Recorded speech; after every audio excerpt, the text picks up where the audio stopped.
నుంచి పుట్టారు కాబట్టి లక్ష్మీదేవి తల్లి. ఆవిడక్కడ పెద్ద ఆసనం మీద కూర్చుని ఉంటే ఆ పుర్రె పట్టుకుని పేరు చదువుతాట. అమ్మ, ఈ పుర్రె గత జన్మలో ఫలానా వారిది, ఈ జన్మలో మళ్ళీ దీన్ని పంపిస్తున్నాను, పుడుతోంది, దీనికి ఎంత ఐశ్వర్యం ఇమ్మంటావు అని అడుగుతాట. గత జన్మలో ఏం చేశాడు అని అడుగుతుందట అమ్మవారు.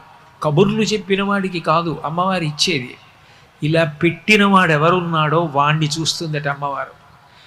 ఆవిడ పేరు చెప్పగానే ఆవిడ సర్వజ్ఞ, ఆవిడికి తెలియదు వాడా ఎంత చేశాడ్రా అని ఒక్కసారి కనుబొమ ఇలా పైకెత్తుతుందిట.